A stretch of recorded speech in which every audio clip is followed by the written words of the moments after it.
Of knowing the foundation of who we are. That means stones? Mm-hmm. Okay.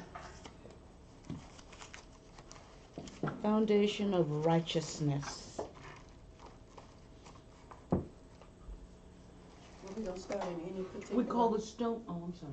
Chapter. Nope. The foundation of righteousness, is that what we're calling the study of the stones? Well, because the stones are the foundation for the New Jerusalem. Okay. And Jerusalem is the city of righteousness. Okay. So that's why I said it that way. So unlike the concrete foundation that we usually think of, and other foundations, et cetera, we looked at the various stones and the implication of their meanings beyond just being pretty to look at, kind of thing. Okay, I have a question that has nothing to do with it. Mm-hmm. The rocket book that you talked about the other day, Yeah. does it pick up voice so that it'll write what you... No.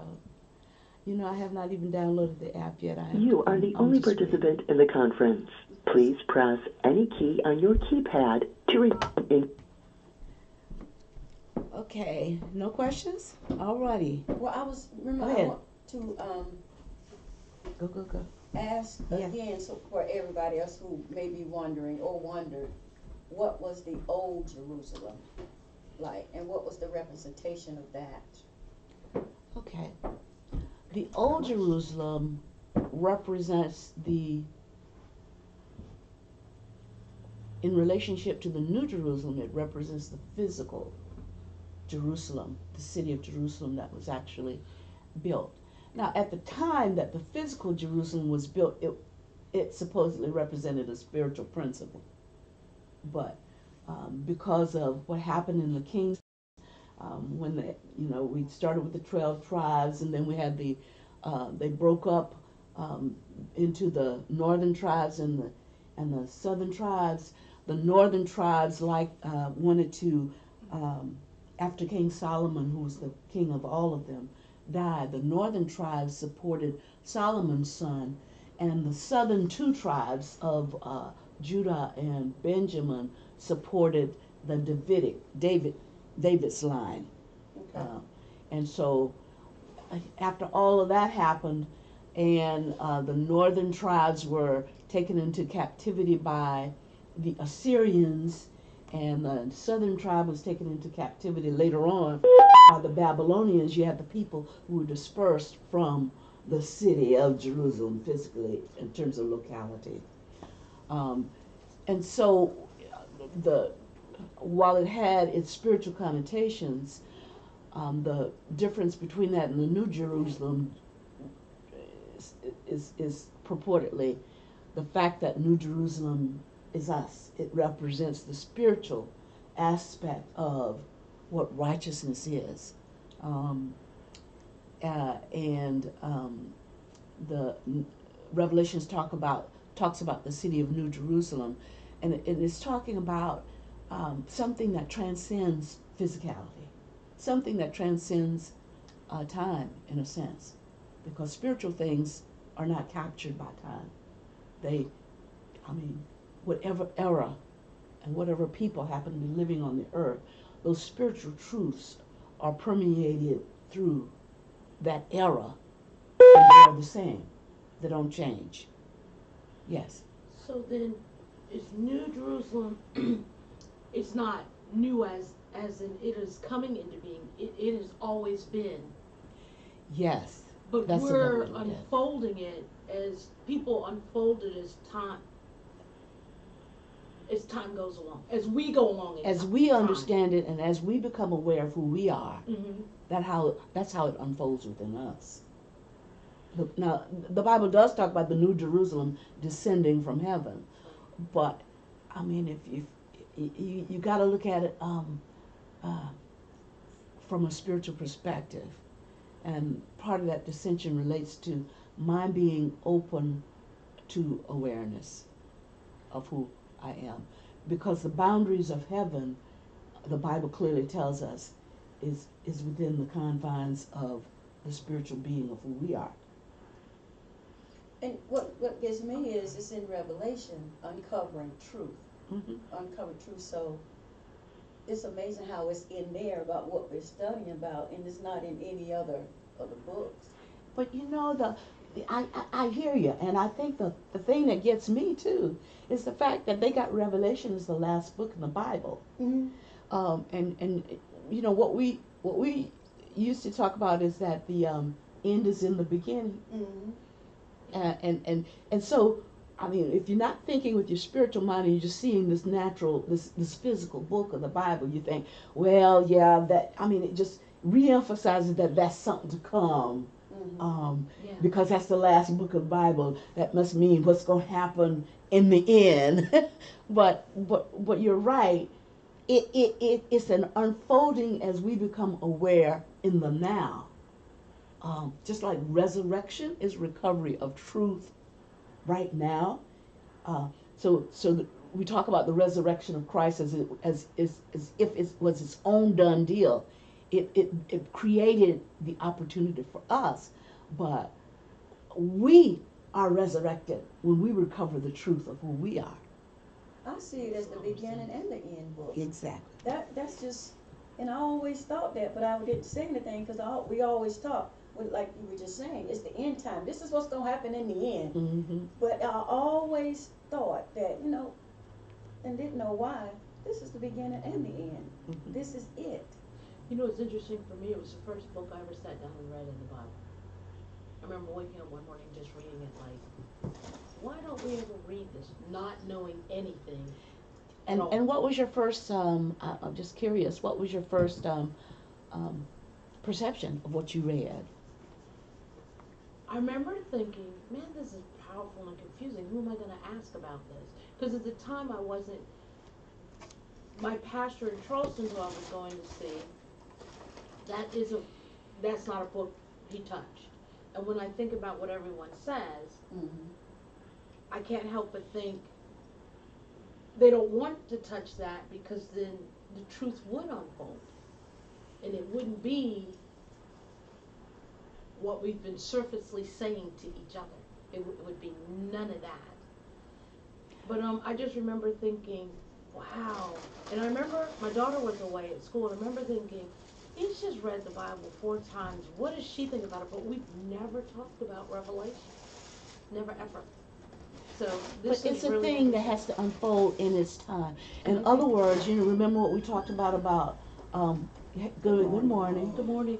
We talked about things having to be ready. I mean, we as beings have to be ready to receive.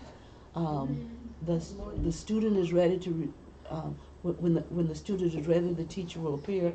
And there are things that we've gone through in our lives that we might have thought we were ready, or the things we used to call spiritual, we thought was spiritual, and you think about it now, and it's nowhere close.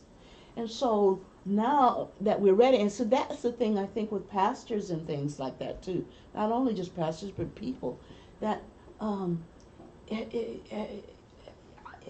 you have to be able to glimpse into the spiritual realm in order to understand Revelation. I mean, ever since Pastor's been teaching it, it's opened itself to me Mm-hmm. Yeah. in ways that I didn't even think about before. So it could be that they don't touch on it because there's not that clarity and understanding. I don't understand it all. Yeah. So, man, I think if I weren't. yeah. Yeah, Barbara, I just wanted to say I appreciate what you said in reference to Christ being resurrected, and the thing that really makes me feel so good about who I am today is knowing that I am resurrected. We always talk about the resurrection of Christ, and that's a wonderful thing. Mm-hmm. But when we can be resurrected ourselves, and so this revelation that is being taught and what you're sharing, means so much, to me, and I try to share with others that it's about you being resurrected and knowing that you can take on the mind of Christ and we can do all things, through Christ's struggle. So it's just a blessing to just, again, the confirmation of what you're saying. So I appreciate you sharing that this morning. Thank you, George. Thank you, and good morning to you all. Good morning. Good morning. But even pastors don't teach about the resurrection, the recovery of truth in each of us. They point to Christ and all that Christ did. But it's only when we become resurrected, when we start looking at it, that we begin to be able to explore and be open to in a sense, the gates of Jerusalem, the Jerusalem that we are. I got you, Di. The city of righteousness. The gates begin to open for us. Di. I just had a thought. Good morning, Di. Good morning. I feel like I've been missed. I've been in my listening to some stuff. I'm Betty too. I'm sorry, Betty. We can't teach that which we don't know. The word ignorance came to mind, and I remember someone challenged me a few years ago what ignorance means. Can you And it speak up just a little bit? Ignorance just simply means you don't know. And once you've been enlightening, then you now have an opportunity to share that with others. So, in a traditional setting and the way teaching has been, and all the stuff that Revelations, what we've been taught in the past, until there has been awakening within, and you learn to see and ask for clarity with the third eye, you will never get the true understanding. It's easy to preach everything is Jesus, Jesus, Jesus. But, pretty much what we're discussing here is blasphemy to anyone else because of not going past that. It's got to be more to it than this. But And it asking seems to for be. I'm with you. I am Yeah. with you there. So until you didn't, we're not gonna teach that. It's the awakening, like you said, like what Pastor taught, the awakening of within us. That it's all about the man on the cross, and he done got down off the cross and said, "Well, y'all stop looking at the cross and me on the cross. It's about you, I got you. you." We sing it. My mind goes back when we used to be on the choir at Beulah. We sang it. The Jesus in me, you can see the Jesus in you. We sung it, but we really didn't even have the full understanding of what we were saying. I got you. Okay. I got you. It's so easy. Your point's well taken. It is so easy to continue to preach about the man God called Jesus Yeah.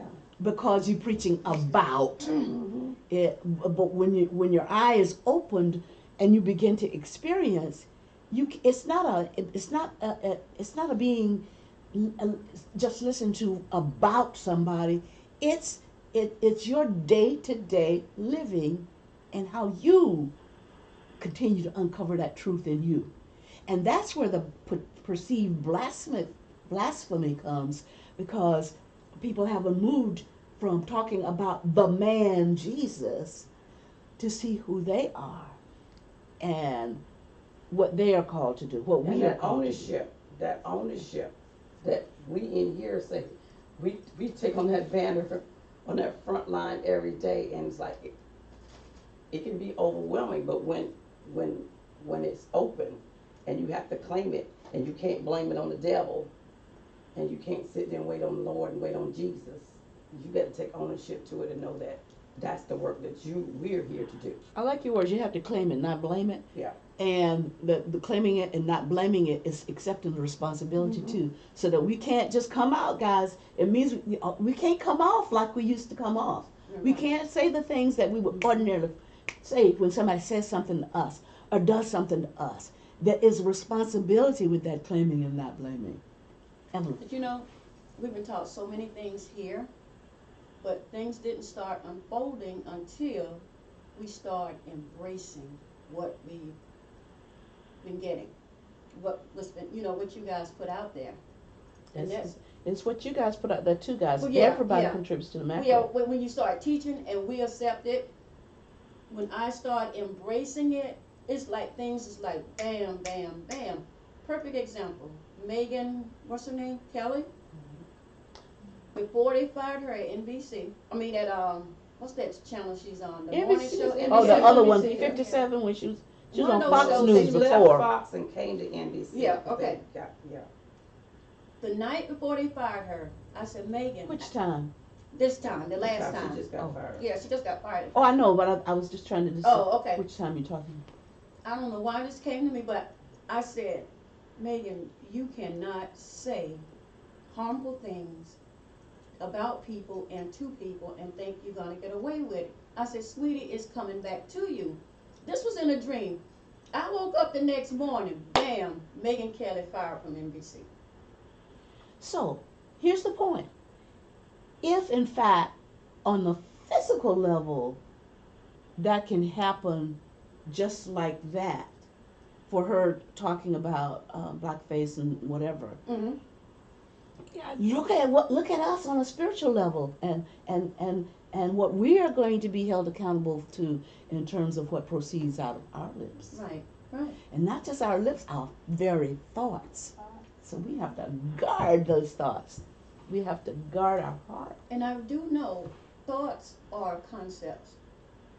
And when I have a thought that I shouldn't be thinking about, I talk to that thought. I said, look, I have no room for you in my head or in my mind. You need to leave. Mm-hmm. Because I know I am responsible for everything. Exactly. Exactly. That thought becomes real if It you does. meditate on it. I'm like, mm-mm. Meditate simply means thinking on it enough that it begins to manifest itself, just like what happened to Miss Kelly. Other thoughts? I have a question. Mm-hmm. And it's in regards to the Megyn Kelly issue.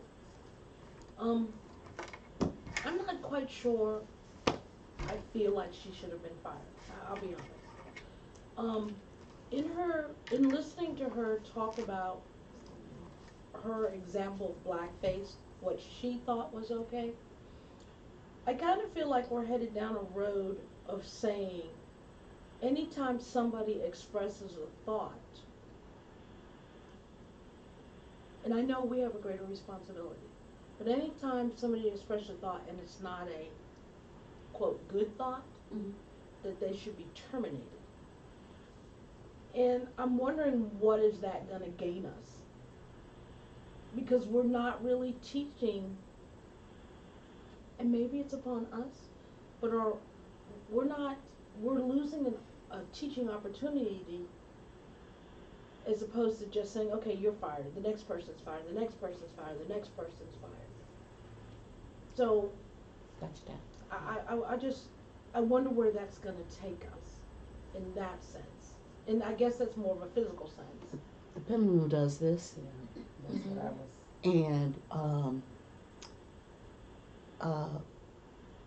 and the pendulum right now is swinging so far to the other side that people are hypersensitive. So the judgment comes not from the spiritual realm per se, but from the natural realm, Okay. because people are hearing this. Right. Our purpose is to put the balance out there so that at some point in time the pendulum gets drawn back Okay. to the center, because we are about grace and mercy, and that's what you're talking about. So we should be able to forgive, blah blah blah blah blah. The point is, though, there are consequences right now Right. in the physical to what's being said or what's being done, and so what we got to do, I got you, Di, and what we got to do is we got to be that centeredness. Are you doing a follow-up? Because Di had her hand up. I'll wait till she Well, when she was saying it, and then you came about the pendulum, because you got to understand, my whole thing is checks and balance, and we teach our kids there are consequences for everything. Even with us, there are consequences. When Megan was on Fox News, she said a lot of stuff. She has a pattern, yeah. Yes, she does. She had a lot of stuff. And I think when she crossed over, she thought that she could get off Fox News, come over to what they call the left, because you know that everybody left conservative, whatever. I don't get one. But she thought she could come over to what they call fake news, and she could bring that same attitude, that same throwing stuff over, because she never apologized on Fox. And you know, and like she said it's consequences. Maybe this was her season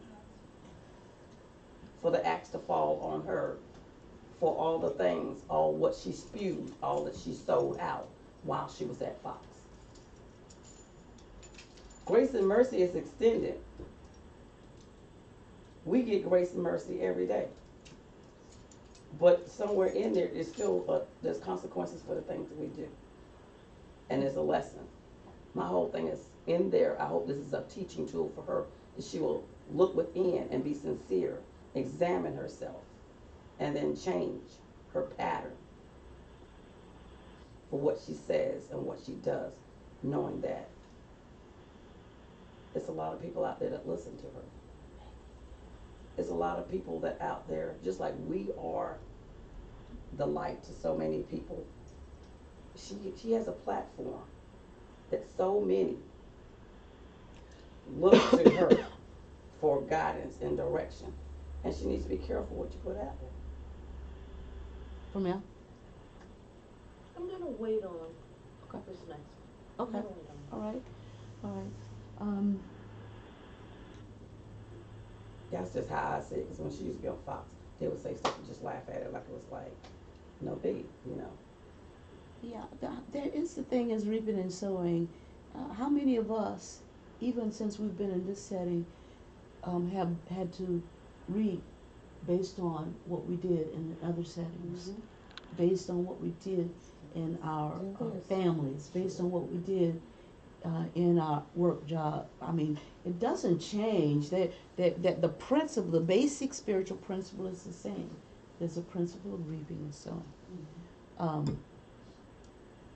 But one of the things that you talked about, you said, I trust that in this experience, I might be paraphrasing a little bit, that she begins to self-introspect.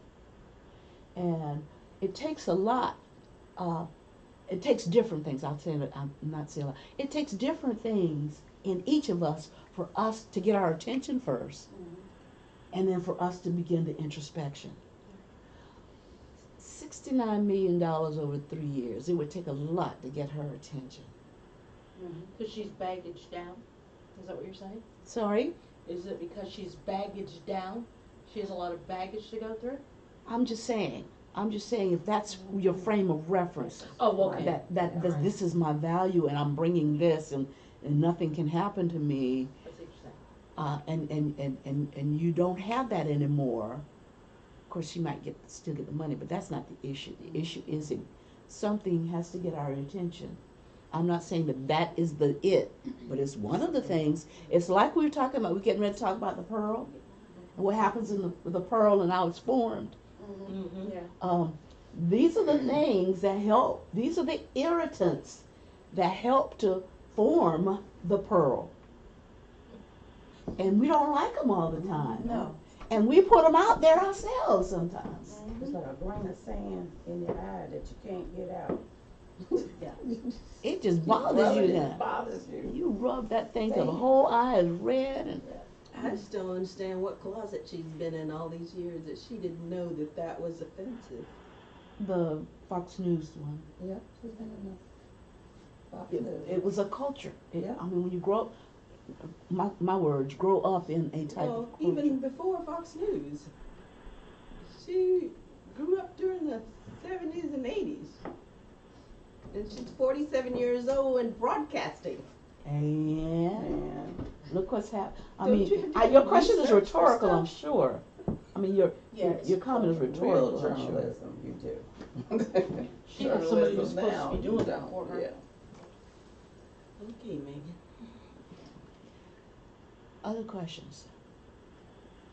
Well, my sense is that, you know, when things like this get people's attention and they have a forum, they have a platform, that and they self introspect. I would love to see them regain access to that platform after the introspection, because and if it's a true genuine look at self and an embracing of what I actually see, the good, the bad, and otherwise, then that platform is going to be a different platform.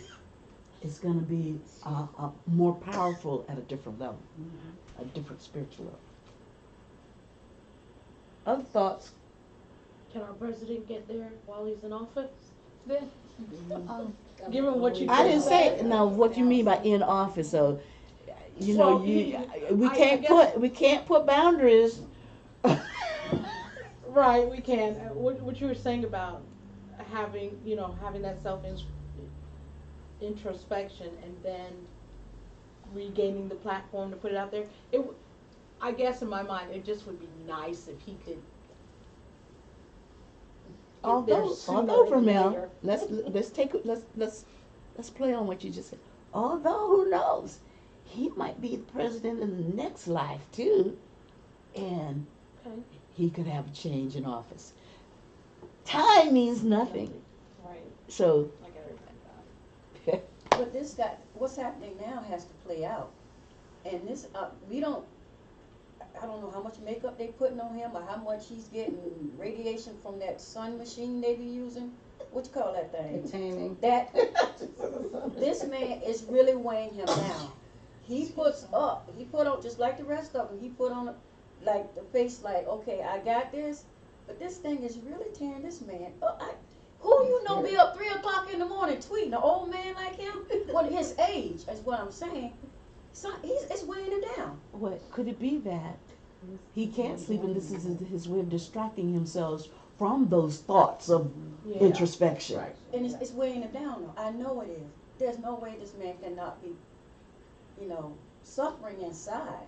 His wishy-washiness and talking on television lately kind of Lets you speaks know. to him that he's really struggling with Yeah. something. Yeah. Yeah. And it's y'all fault, as Pastor was saying. Which is a good thing. It is.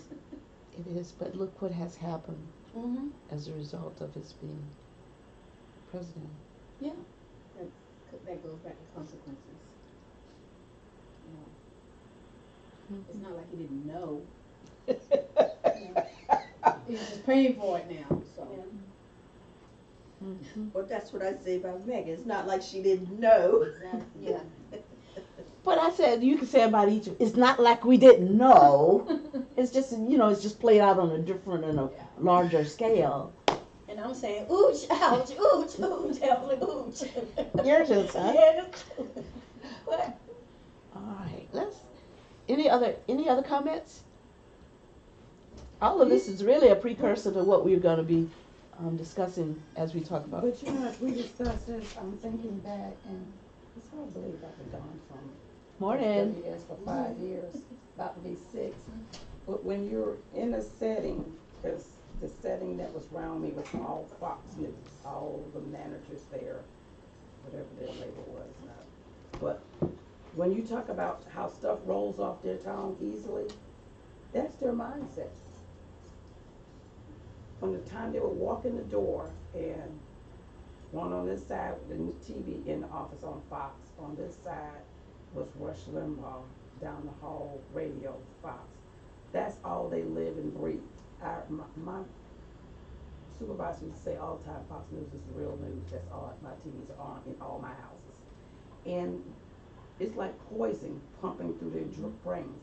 And they believe that stuff. And when stuff roll off their lips, it just ha ha ha ha. Like casually, and you sit there and like, look, did they just call us a nigger? And that didn't hurt. But that's just how it flows. And until you check them on it, then it would be like, oh, that was not my intentions. It's like this, you get sucked into all of that power and all the accolades from the people who view them and their ratings and all of that. Well, you know what? You can vote for, you can vote all you want, but if that vote is going over a cliff with the leader of the pack, Yeah. I voted for him to lead the pack, but he's taking us over a cliff, and I see the cliff. Some people invariably are going to go over the cliff with him because he has led us thus far. He's been a strong leader, or she's been a strong leader thus far. I believe that she or he knows where they're going. I see that cliff right there. That's where they're headed. I'm going along to it's almost like a bigger than life can't touch me kind of thing, that there are no consequences for me. Although I may not say it, but what can you do to me? That kind of attitude. Other comments?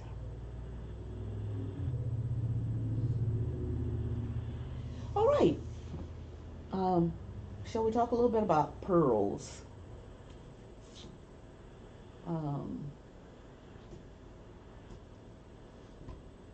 We've already talked at one point in time about how pearls are made.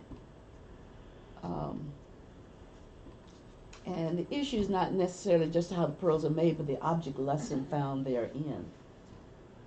And it's not just the object lesson found therein, but underneath the object lesson, the spiritual truths found therein. So let's talk a little bit about how pearls are made. How are pearls made? What do you know about it? Pretty sure in sand, right? It's not necessarily sand. That's erroneous. That's what I found. It's whatever's an irritant. An eyelash can be an irritant for you, right? Yes. If that eyelash gets, it's an irritant that gets between the What time is the shell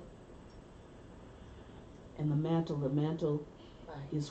is what creates, is what protects the organs.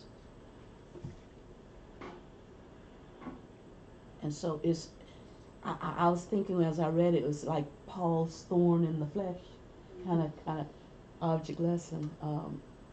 It's there. I know it's there.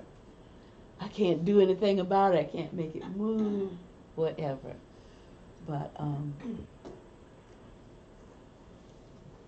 it's hard to ever form from a grain of sand. It's just any irritant. It can be a particle of food that's natural to what the mollusk or the oyster or the clam or whatever.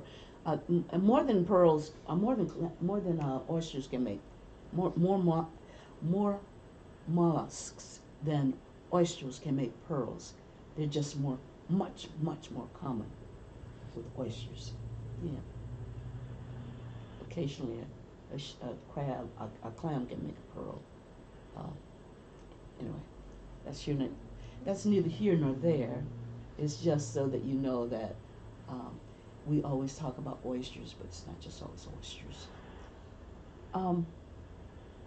So it's even a particle of food that gets out of whack. What happens to you when something goes down the wrong pipe? Yeah, you cough, try to catch your breath, blah, blah. It's just out of place. That makes sense. Mm-hmm. It's not going where it should be going. Mm-hmm. And so it becomes that irritant until you clear it. Same thing with an oyster. These irritants can be wayward food that it just becomes trapped. And so the oyster is aware that there's something here and not necessarily supposed to be there. What is its natural inclination then? What do you mean? What does it do as a result of that? Tries to get rid of it. Either get rid of it or accommodate it. And so, if it can't get rid of it, how does the accommodation look? If it wants to, By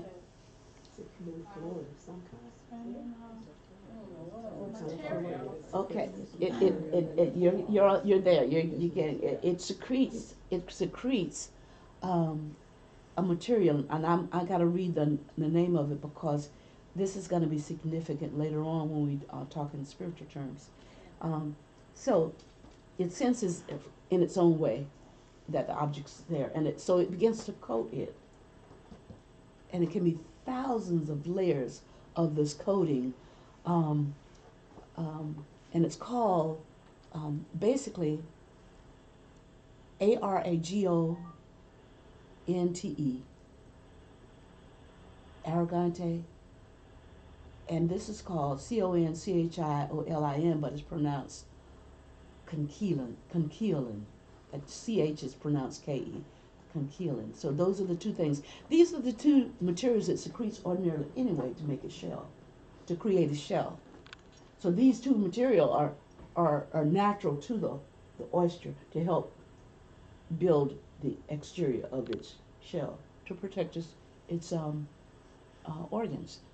But if something gets in between there, it begins to secrete it in there, on the inside, to wall off the irritant from whatever it's irritating. You know what I mean? If something is irritating an organ, the shell sort of creates a barrier, if you will. And there are thousands and thousands of layers of this iteration of forming this barrier within itself. Remember, this is usually creating that wall, that barrier for the external part of the shell. So it does this internally.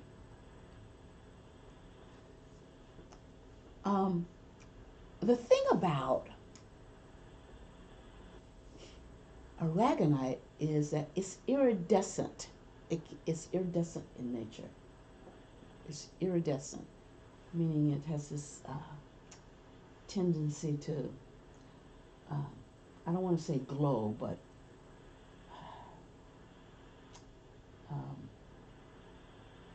you know, it looks light. What's iridescence mean? Somebody look that up for me so I can see that. I don't mean glow like light does, but when light is reflected on it, and I don't want to say radiate. It just is. I'm sorry. Milky. Has a milky look. Well, but the iridescence, that's the way the light shines through it, so that it. Yeah, because it's not quite flat. Because of the layers, the light sort of bounces as it reflects off of it. The word is spelled Iridescent. Yes. It means showing luminous colors that seem to change when seen from different angles. Yeah. Okay. Almost similar to a rainbow when it's going through a prism in a sense. Yeah. So it's not really glowing like, like it's nighttime and you can see this. That's not what I'm talking about. But remember that about that. The aragonite is iridescent. Other thing about a pearl that's different from the other gems that we talked about. The other gems were created from, minerals, external things. A pearl is created from a live animal, a live mollusk. I don't know of any other gem that's created that way. So you just file that back in your mentation there, because somebody's going to come up with a reason why at some point in time. See, pearls were used back in ancient times. It was seen as one of the most important gems. Now, today, when you compare a pearl to a diamond in this day and age, it's not seen that way. But back in biblical times, it was a gem of great price. And if you remember, there are a couple of parables that talked about the man the merchant who had his merchandise. One of them was, and he saw this pearl, and he sold everything to get that pearl. Or there's some biblical discussion about not sowing your pearls before the feet of swine. Mm-hmm. There are different ones like that, which give you a picture of the gravity of how pearls were perceived as valuable back then and there. When we talk about some of the properties of pearl from a spiritual perspective, you will see perhaps a little bit more why they were perceived as more valuable then than now. What else? So I want to tell you something else about the aragonite. The aragonite is a flat six-sided crystal, a flat, relatively flat six-sided crystal. That's what aragonite's made of, and so that helps to have that prismy effect, as it's called the NACRE, the nacre, the the oyster envelops this irritant with this aragonite.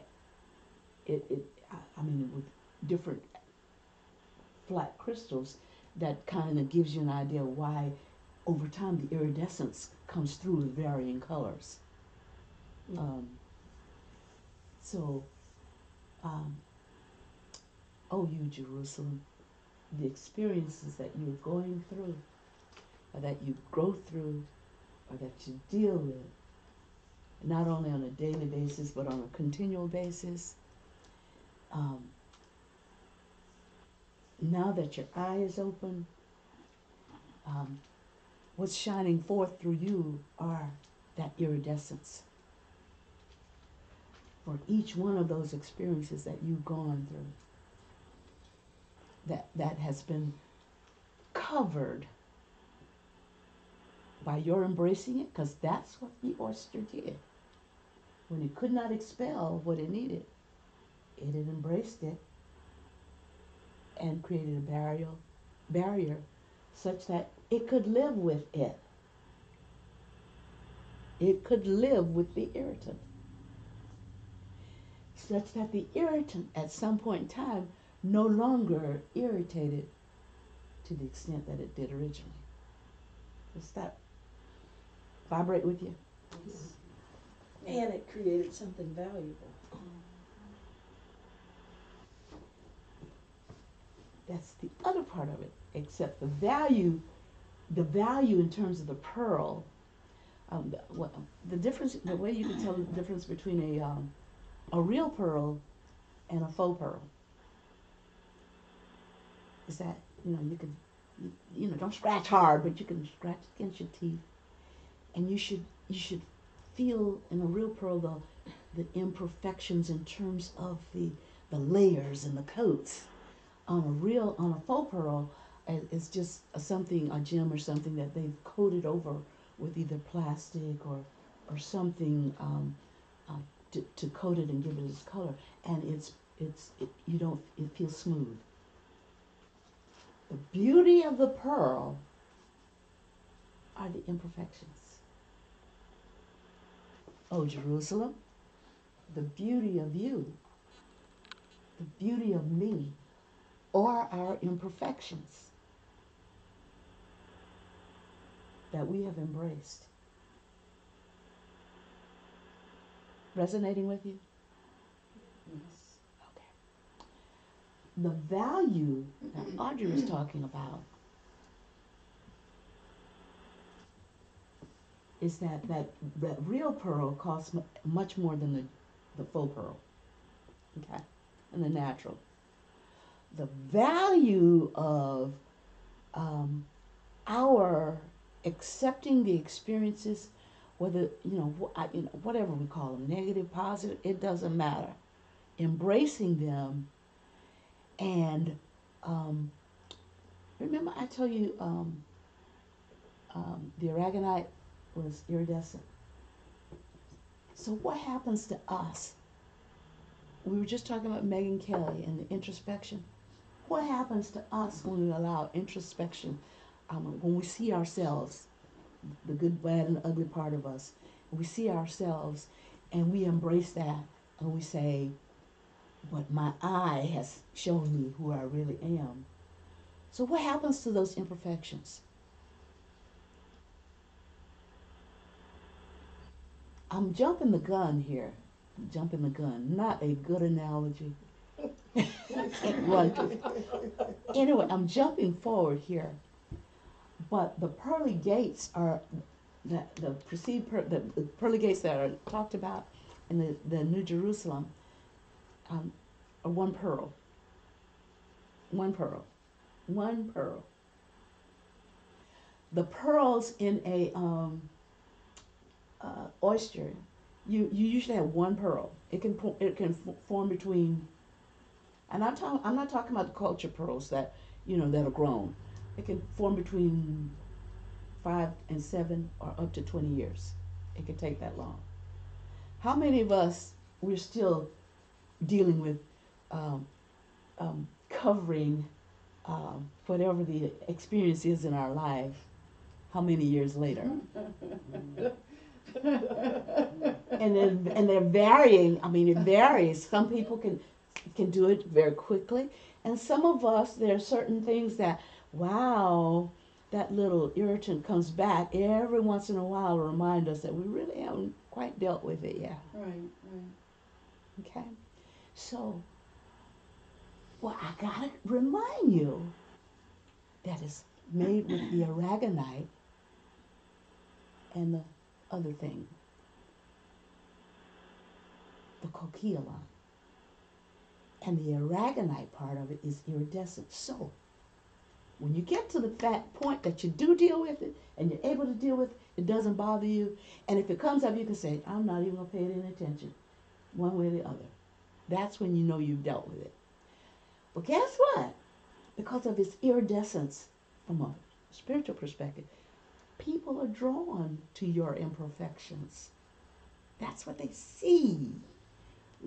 I think Diane used the word enlightened when Megan is enlightened. When we are enlightened. They see a certain beauty, Exactly. so to speak. And that beauty was made by your very imperfections. O ye city of Jerusalem, who has these pearly gates. Made with one pearl. Think on that a minute. Heap a lot of imperfections to create a pearl, just metaphysically speaking. That's that huge, and there are 12 gates. I just can't even fathom it myself. Did you have your hand up, Brahma? No, I figure you're gonna get to what my question is. Well, I asked you a question. I'm jumping the broomstick, whatever. When you talked about, when you said the 12 gates were 12 pearls, right? That's what it says in Scripture 21. And it goes on to say several gates was of one pearl. Okay, my physical self says, wow. So, what is several? What does it mean? And does it mean Let me read that all those because you gates gotta were one? you gotta look at your what rendition of the Bible that is, because from my readings, every gate. It does say every gate before it. Oh, okay. In And so what's your 21 it question says, again? And the 12 gates were 12 pearls. Then it has a one up. Several gates was of one pearl. So is that just repeating that every gate was a pearl? Every It's gate saying- was one pearl. Okay. Yeah. Every the gate. NIV says each gate made of a single pearl. What Okay. chapter you guys are reading from? 21. Okay.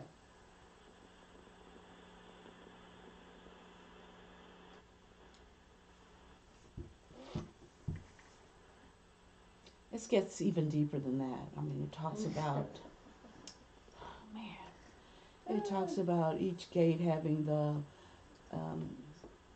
inscribed with a tribe, one of the, it implies that each, wherever we come from, whichever tribe, we are physical and or but physical, but certainly spiritual descendants of that. That this gate, as a people, I believe, represents the experiences that have had to be endured. Maybe just talking about a gate right quick before I finish going on into pearls, now that we've left. A gate it's an entryway, and it usually has a little threshold, like a door, but it's an entryway that leads from one area to the next. The pearly gates are that entryway that lead from where we were and what we used to be to who we are now, based on the collective experiences that we've embraced in our lives and chosen to approach through the eye of our awareness of who we are, the Yahweh that we are. And so I think they said something about the gates being, there's an angel before each gate too. If you read further, there's an angel before each gate, and so it's like it's an entryway from one realm to another realm.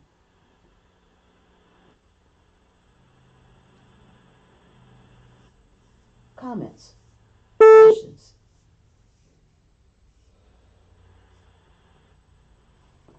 Let's see what else I can say about gates.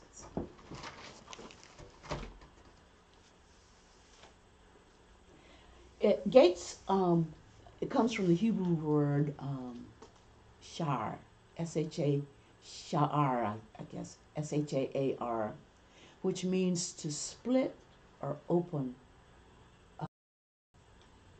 And it literally means to think. To think. It literally means to think. And so when we have scriptures like think on these things and blah, blah, blah, blah, blah, that means elevate your thoughts, elevate your mind. There's a scripture that says, think on these things that are pure, lovely, the fruit of, all of that stuff. Whoever has that scripture can find it. But think on these things, whatever is lovely, whatever is pure, whatever is of good report, blah blah blah blah. And so it's a gateway to the spiritual, if you will. It's a gateway, and that gateway is you choosing that gate. It tells you how to do it by setting your mind, setting your thoughts on certain things.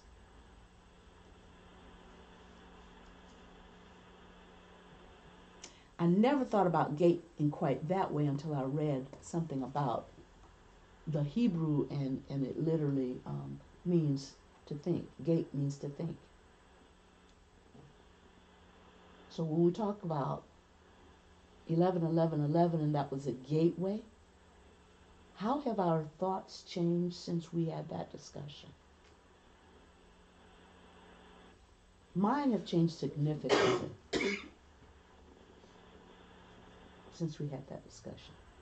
So it was like a gateway into a spiritual realm, if you will.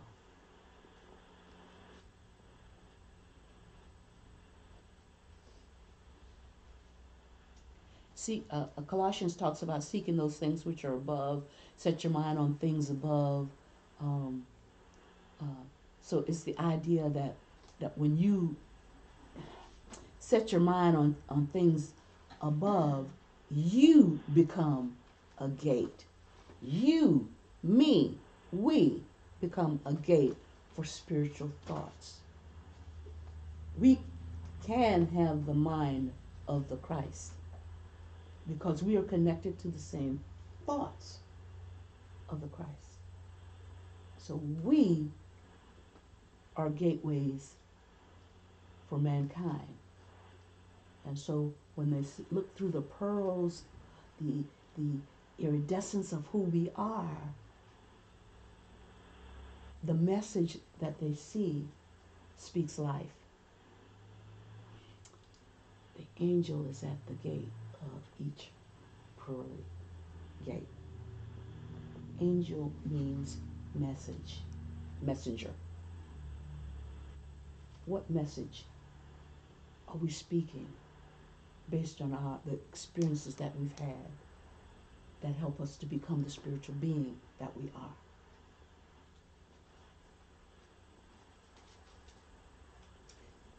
I'm trying to get away from the thought about, when I think about gate, how we used to have to, we had cows and they were in a gate, and how we had to open the gate in order to enter into that pasture. Then you just said that the gate is your way of thinking. So I need more help with that, because I'm so used to the gate that we use to keep in or keep things out. Okay? The physical gate. The physical gate. It's more about what you're thinking. Yes, I need help with the. When we elevate our thinking, and elevate is my word, guys. It's because the limitation of putting thoughts into boxes. That's all that is. Okay. Okay. But when we choose to think, anybody found that scripture about whatever is pure, what is lovely, whatever is good report, blah blah blah blah.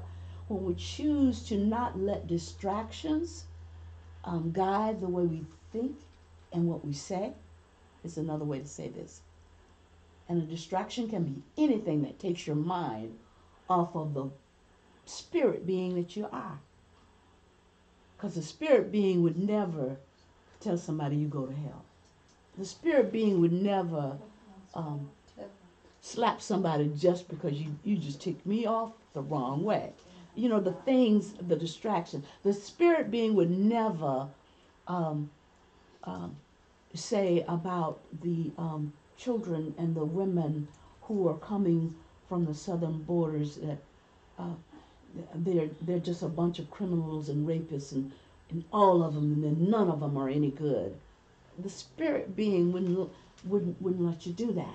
And so when I talk about the gate being open, your thinking has already been open to those kinds of thoughts, rather than what you see with your physical eyes, which can create that negative in not only environment, but thinking in you. So you found it. Philippians 4. Philippians 4. Can somebody read that, please? Finally, brothers and sisters, whatever is true, whatever is noble, whatever is right, whatever is pure, whatever is lovely, whatever is admirable, if anything is excellent or praiseworthy, think about such things, and the God of peace will be with you.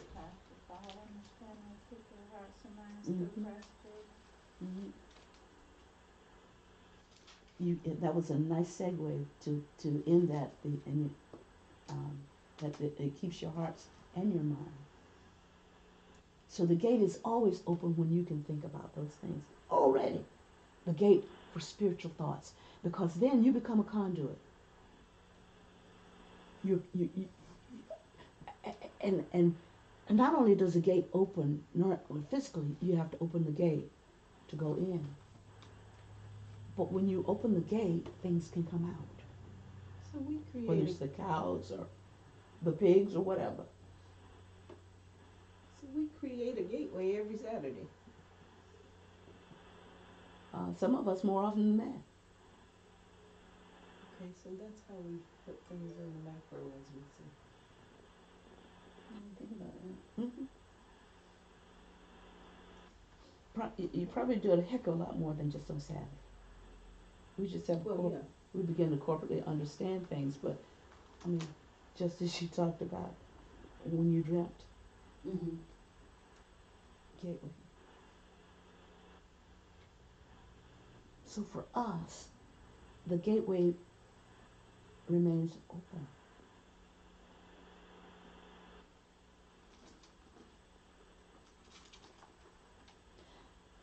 Some of this you have to go home and think about, because you got to take it from that realm of the physical and make that leap into the from a spiritual perspective. What does this mean? Now, the thing that you do have to do is, even though the gateway is open, you do have to guard your hearts and minds against any and everything getting in there. That's our responsibility. And we guard our hearts and minds by not, like you said, thoughts will come. They will come. Remember, the gate has to do with thinking. Thoughts will come, but they don't have to stay there. You don't have to sit there and look at them and put it on a microscope and shine light on it and say, you don't have to meditate on it. So let it float on out.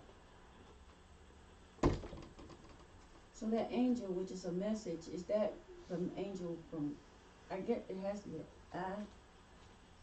the message, God has a message there once we enter the gate?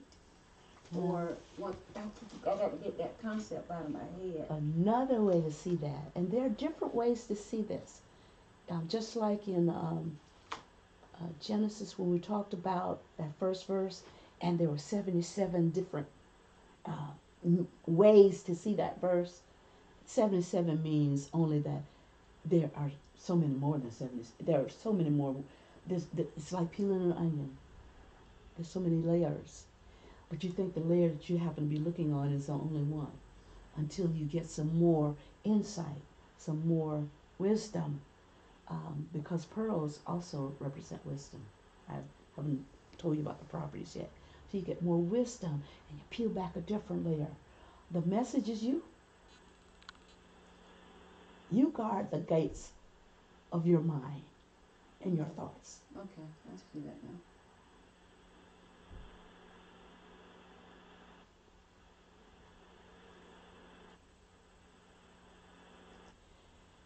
Somebody says spiritual gates and doors are the result of occupancy.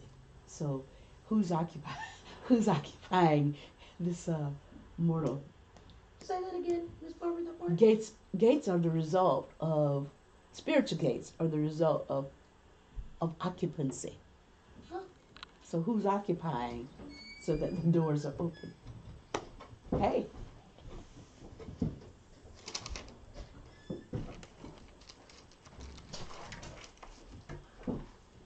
Other questions, thoughts? Are we ready to talk a little bit about, we've talked about pearls and we talked about what do we call the A word? I have to go back to it every single time. The iridescent one, the aragonite. The aragonite, the stuff that wraps itself is called NaCre. It wraps itself. It's the mother of pearl. That's another way to call it the NaCre. It's what makes the shell of the pearl. It reflects light in a unique way. We already talked about that. And so it gives this pearl a high luster. It's I mean, you can turn it one way. We already said this, and it looks a certain way, and you can turn it another. It just has a nice natural luster. Hello. How are you? How are you? We talked about how you can tell the difference between a real pearl. So if you see somebody who is so smooth that water rolls off their back every single time and it doesn't seem like anything's wrong with them, that's suspect to me first.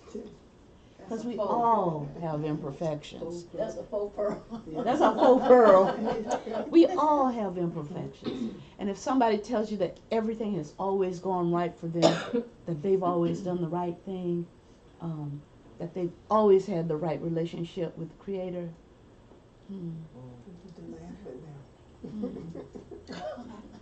because being that pearl that's created with such iridescence and beauty presupposes that we've had the experiences that helped to bring us to that point. And it also reminds us that it is the experiences, if we embrace them, that help shape that beauty. How many of us have gone through something that we saw it one way before we went before the going through of it. And once we got through it and we looked back, we could see the benefit. We could see the value. We could see how it helped to make us a stronger spiritual being. That's what these imperfections and these experiences are designed to do.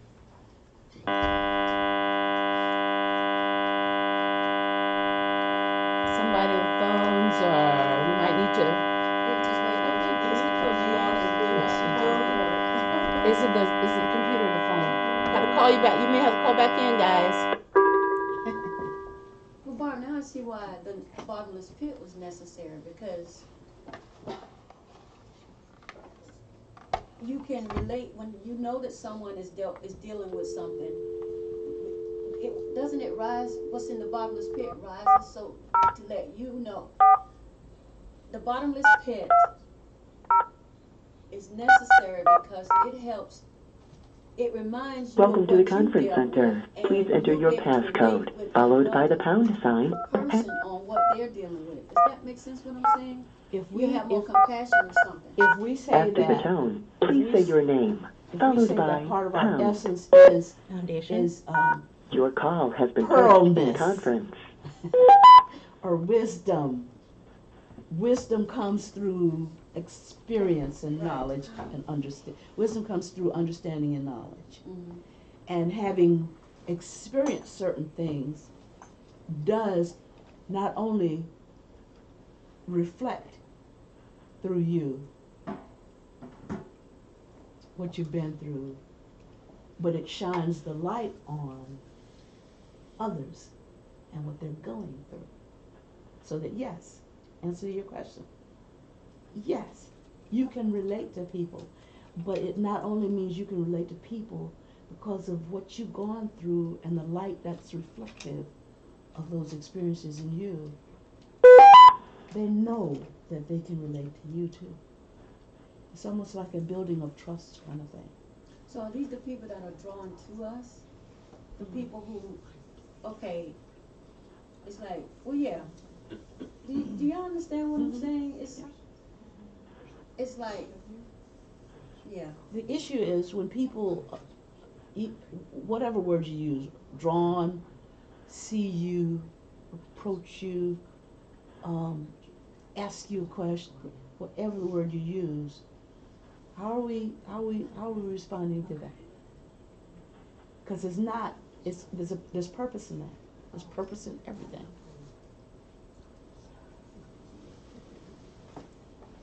And again, it's in Revelation. Mm-hmm.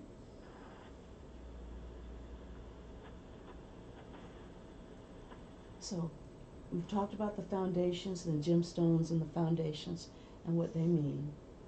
We've been talking about a pearl and how it's created, and that it's not just sand, it's any irritant that gets between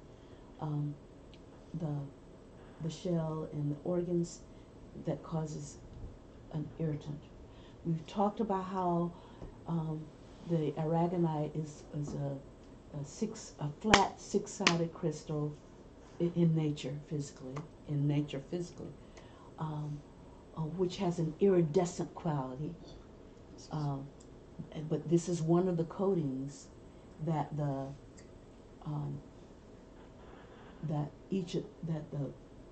irritant is coated with, so that it creates a barrier between the irritant and the oyster, or whatever the mollusk is that creates the pearl, but mostly it's oysters. So that it embraces the irritant. If it can't get rid of it, it embraces it. And in a sense, in another sense of the word, it learns to live with it. It learns to live with it. But what it's created is a thing that not only has value, but it has beauty. You are pearls. What's your beauty? And what is your value?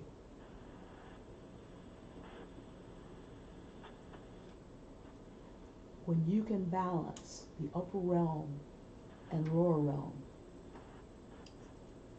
That's beauty.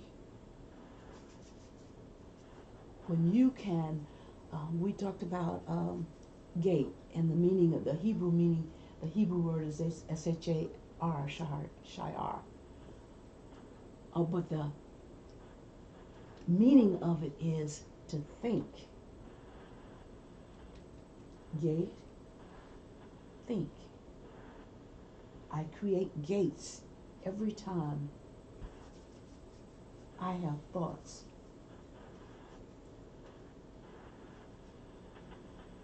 Of spiritual things. I become a conduit, which means that gate is open. There are angels that are set before each of those gates, all of them being one pearl each, created from one pearl. So not only if your thoughts are such that you have access to the mind of Christ, then we have responsibility for the message that comes through that conduit. The conduit is us. We have responsibility for the message and what other people see and hear. Well, you know what? Another thing, I see why I'm not sad because my mom has left this realm. Mm-hmm. It's because we all have a journey we have to travel. And Yeah. I'm past the point where I'm supposed to be sad, I'm supposed to cry. Mm-hmm. You know what I mean? Mm-hmm. As defined by whomever and yourself as well. Yeah, yeah. So it's not a sad thing that she's gone because she has a journey she has to travel. Mm-hmm. When she was here, she had a certain role she had to play, people she had to meet, Mm-hmm. you know, people she had to help along the way, people had to help her as well. There's no sadness. Mm-hmm. I wrote a poem, I think I read it here one time long ago, for my niece on the passing of her child, her baby. And it was, don't cry for me, mommy and daddy. I mean, and talked about how, you know, as I listened to her mother, as I listened to his mother talk about the influence of that child in its short life on different people, that was its purpose. It fulfilled its purpose. Mm-hmm. So it went back to the Creator. So yeah. And we all have that same journey to go. Yes. And I think you continue to get messages. You keep entering gates. That's why life is endless. Well, endless as we know it. Mm-hmm. It's go on and on and on and on. Mm-hmm. And the gates are not just the pearly gates that we think about, but the gates are, as we said, gates that we open every day by virtue of the way that we think.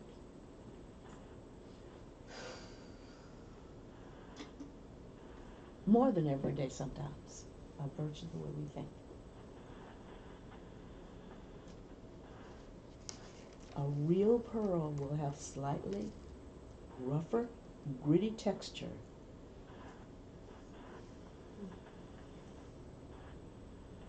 A real pearl then has its imperfections.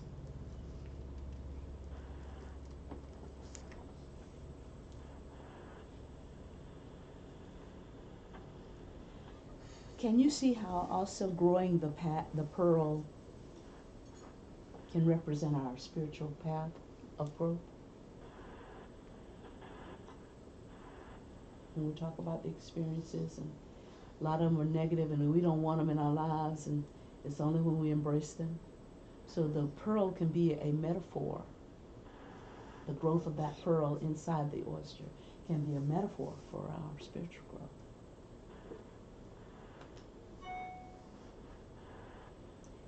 And because this iridescent light shines forth. And there's so much in this. Let's see. Have we talked about the qualities of it?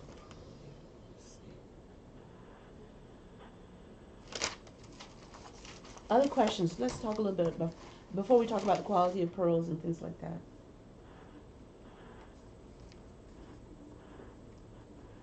or let me give you a couple other metaphors.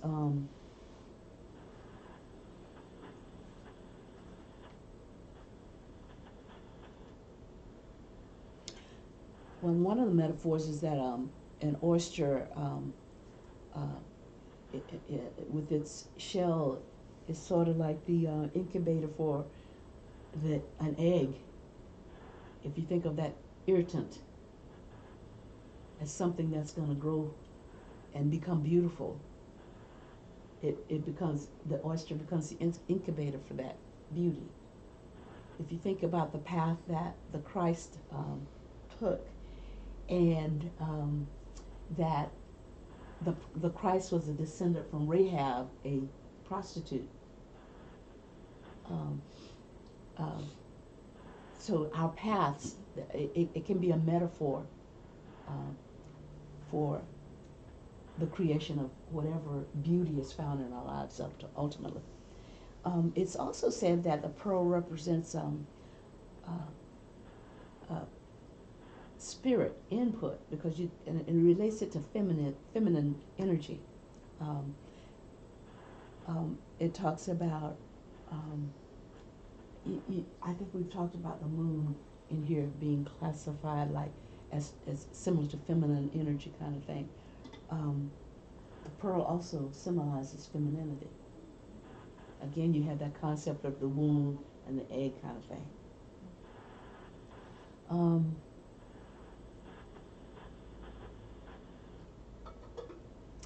Pearl symbolizes femininity. Mm-hmm. Can you elaborate? I'm sorry? Can you elaborate? Well, I was thinking about the concept of if you think about the pearl as the womb for the egg of that irritant, which becomes an oyster, a pearl, in a sense. I'm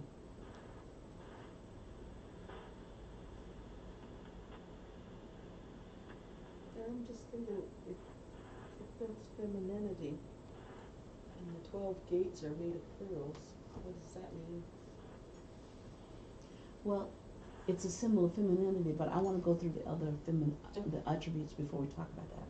Okay. Because it's not, this is just one metaphor. But I think you'll see more when we talk about the attributes of the spiritual attributes attributed to pearls.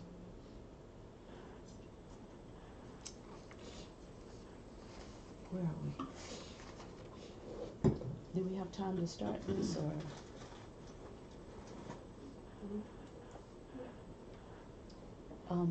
When I talked about spiritual input, I reminded you that pearls are symbolically spiritual wisdom too. Spiritual wisdom when we talked about knowing the beginning and the end, is what I'm talking about there.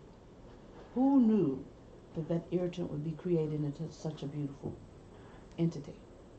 Who knew that the irritants in your life would cause you to be created into the beautiful, balanced, spiritual entity that you are? You sure didn't want to know it while you were going through the irritant. You sure didn't think about it then. Like, why me, Lord? Why hasn't, I got something planned for you. You just don't see it yet. And we talked about Revelation being the end and the beginning. All of this is coming from Revelation. All of this. And so if we perhaps Revelation should have been the first book after taught alongside Genesis. And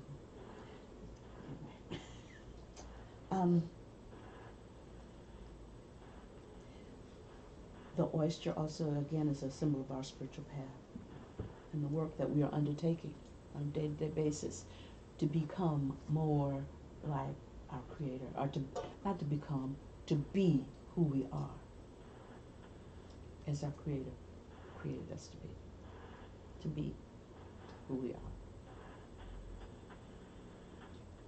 So when we think about what we got to put on, what we got to dress, all that stuff, that's in the physical world, and you let that distract you, and you find yourself, you got to shop for I have to have the right things. And what's the red bottom shoes called? Jimmy Choo? Louboutin. What you call it? Louboutin. What do I know? And what are the Jimmy? What are the Jimmy Choos? What are those? I don't think they have a red The bottom. But spike heels. That's a Yeah. certain. What are Anyway, those? I mean, we're more versed in that. Some of us in this realm than we are in the foundations of knowing the principles of the stone that and what their spiritual principles are that created us, because we are Jerusalem. We are righteousness. So you can see how off kilter and off balance that is. So when we begin to think about those things instead of the Louis Vuittons or whatever, that's when gates continually remain open for us. Because those other things become done. And that means at the point in time that you do that, you can have $1 billion and it means nothing to you. It just means it's an avenue. It's a conduit for you to help somebody else. That's the way you begin to see it. Not a hoarding, but a conduit. It's given to you to share with somebody else. That's the spiritual mindset of seeing that. That's spiritual wisdom. And spiritual wisdom is knowing the end in the beginning. Because there is no end and there is no beginning. It is all the same. That's spiritual wisdom. So, when we say Revelation is the last book of the Bible, that's what we usually say. Yeah. Just know, Revelation is not what's going to come when I die, but it will come when I die to self and when I become spiritually aware of who I am. Okie dokie. Let's talk a little bit about, I think we're a couple minutes more. Any questions? Any thoughts? You guys may have take this home and think on those things. Wool over it. Yeah. Open some gates. But it never said close. Well, it never. It said. It says enter gates, right? I believe that it will tell you in Revelations that those gates are perpetually open. Okay. Somewhere in there it will tell you that. Okay. So there's a continual. But is it the same thing as a realm? Entering. Yes. Okay. When you think, when you elevate your thinking, it's entering another realm, in a sense. So a gateway, just like we talked about 11:11:11, it's a doorway. It's a way to a different realm, another realm.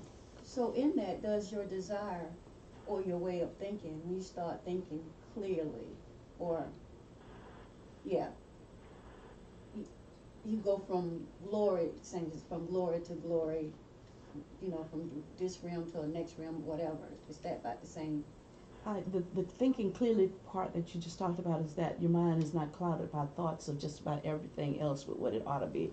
Your mind is not clouded by things that would distract you. Right. That's Okay. it has a clarity that keeps you in the now. In Okay. a sense, is another way to say that. Yeah. Because when we let things come in, it makes us remember what happened yesterday, or wonder what's going to happen tomorrow. That doesn't keep us in the now. That doesn't help us be the best being, spiritual being we can be in the now. Because the wisdom is knowing the end and the beginning. Yes, the end and the beginning. Now says to me that this is eternity right now. It's not yesterday, it's not tomorrow. Eternity is right now. And what I do in the now, if I go to sleep, because that's just a time period that man has put on the clock and blah, blah, blah. When I wake up, it's still now. It's still now.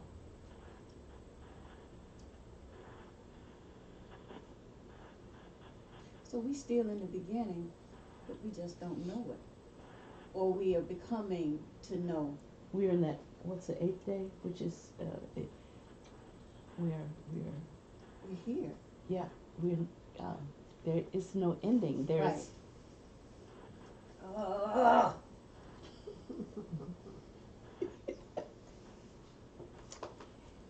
other thoughts? Okay. One of the thoughts about pearls is because it's a, it was created based on an irritant. And that what the pearl did was, you know, it nourished itself and it nurtured itself as it was creating this wall or this surrounding of the irritant. A pearl is thought to be nourishing and nurturing.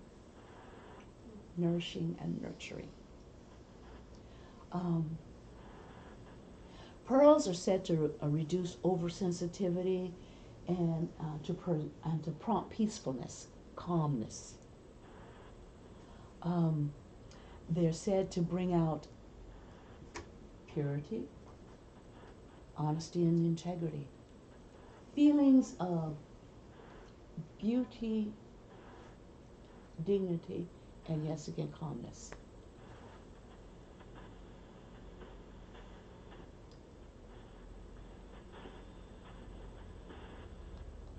Questions?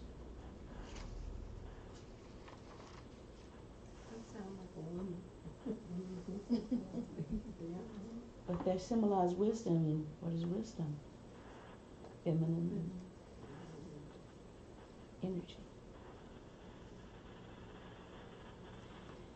So go back and think about those 12 pearly gates.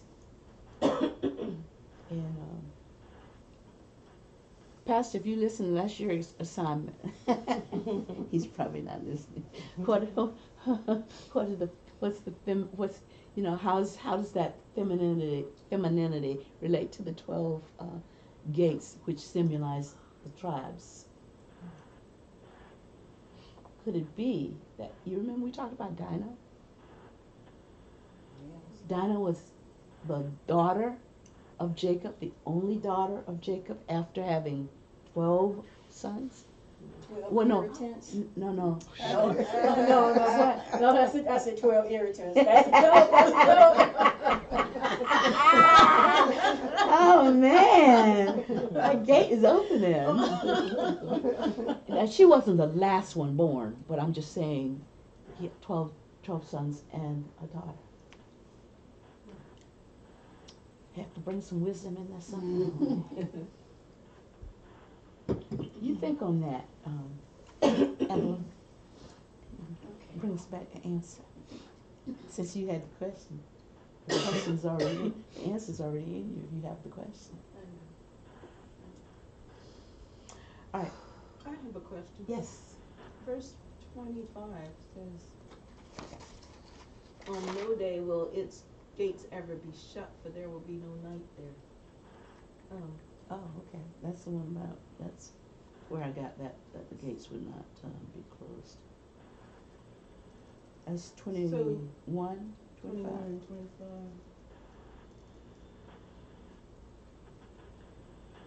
What's So the the gates question? will, in the New Jerusalem, the gates will never be shut. Mm-hmm. What's the New So- Jerusalem? We are. Us. So, what's the question? So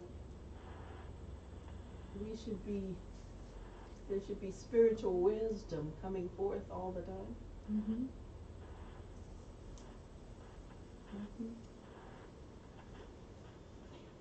Even in this portal, the gateway, you are,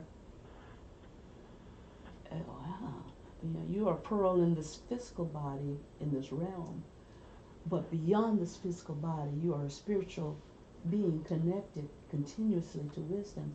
So therefore, you can manifest that wisdom in the spirit, in the physical too. That's why you guys can give good advice. You can give sound advice when someone is drawn to you, and ask for your assistance or your opinion or whatever. You wouldn't come with your opinion physically. That's what this is all about.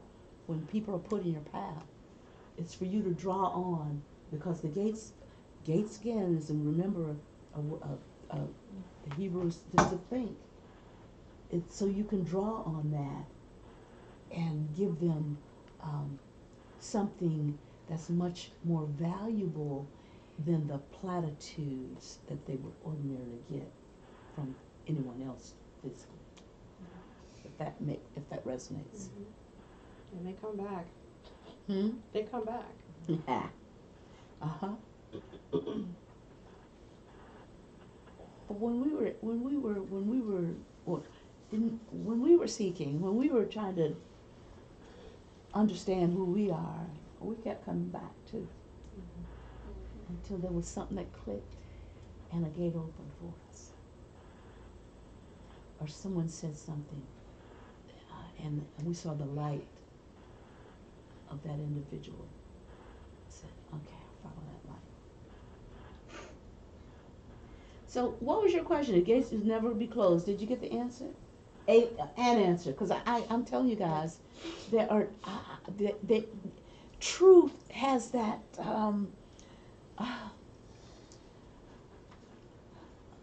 truth is truth. It's not like Giuliani said, truth is not truth. Truth is truth, but it has so many facets that meets the needs of where you are,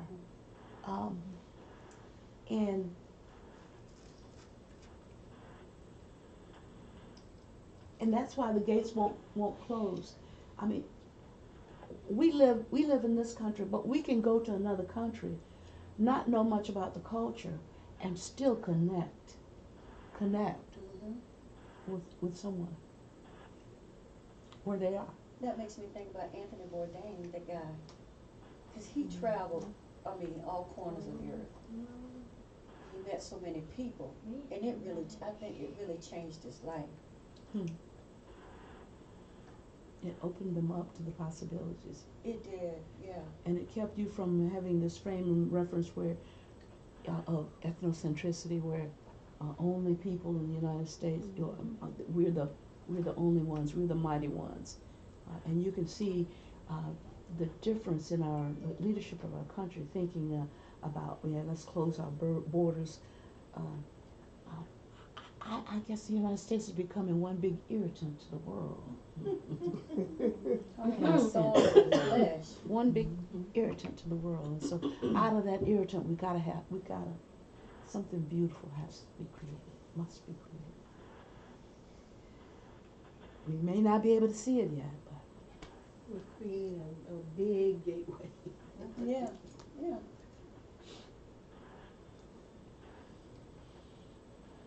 So that gateway, which has there is no night there. It shall not be shut at all by day, because there is no night there. So if there's no night, in the olden days, they used to close the gates at night when around the city to prevent not only animals but marauders from other countries from getting in and surreptitiously doing evil to the people within the boundaries of that wall. And this implies that your back is being watched all the time when your gate is continuously open. The Creator has your back. There's a verse in the Bible that says something that God has my back. I forget where it is, but it is in there where it talks about the Creator having our backs. So you never have to worry about closing the city because it's always day. It's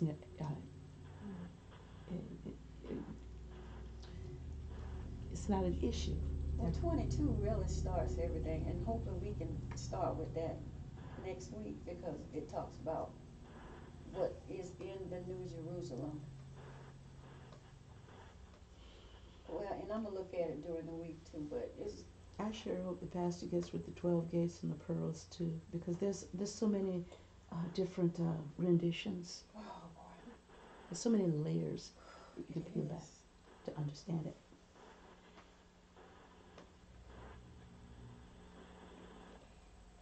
Okay. Anything else today? Any other questions? Bring them next week for Pastor. Did you finish with the qualities? Those are the basic qualities. It's not a long list.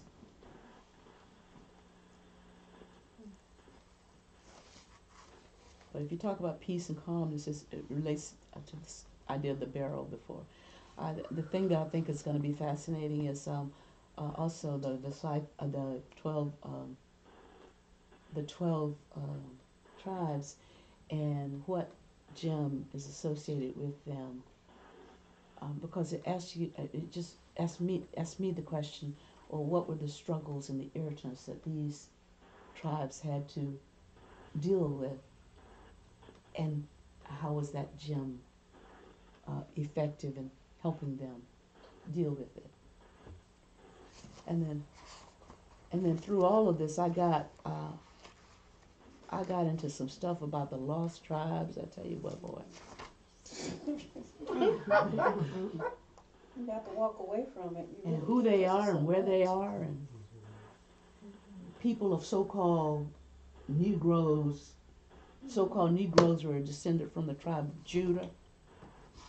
Things like that. Well, yeah, Anything else? Noah was, who was Noah's father?